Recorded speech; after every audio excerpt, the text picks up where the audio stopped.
Chirchiq davlat pedagogika universitetida professor o'qituvchilar va tadqiqotchilar ishtirokida sayyor kengash yig'ilishi bo'lib o'tdi. Tadbir innovatsion ta'lim muhiti taqdimoti masalalariga bag'ishlandi. Unda hozirgi raqamlashtirish davrida bo'lajak mutaxassislarni ijodkorlikka yo'naltirish, innovatsion ta'lim texnologiyalarini tatbiq etish borasidagi bir qator ijobiy ishlar namoyish etildi. Yangi texnologiyalar, raqamlashtirish va sun'iy intellektning pedagogik ta'limga ta'siri, professor o'qituvchilarning ta'limda zamonaviy texnologiyalardan foydalanish imkoniyatlari, kafedralarning zamonaviy qiyofasi va yangicha pedagogik muhiti universitetning gumanitar fanlar fakulteti misolida tahlil qilindi.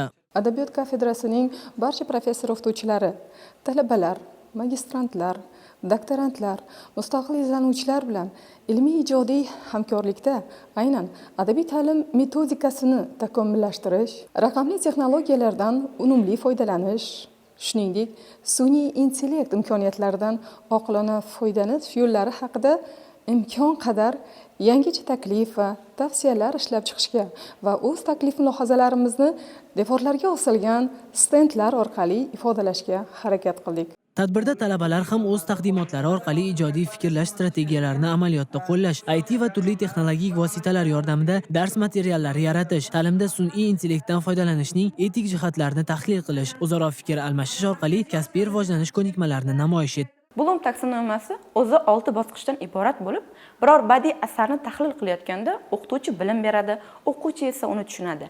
Lekin asosiy maqsad o'quvchi badiiy asarni tahlil qila olsin va o'zi ham biror ijodiy ishni yarata olsin.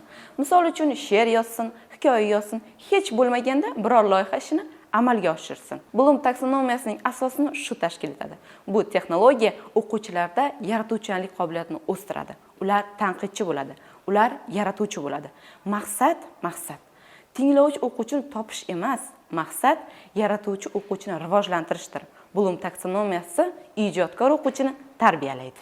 Kengash ishi kreativlik, innovatsiya va hamkorlik muhitini yaratishni maqsad qilgan.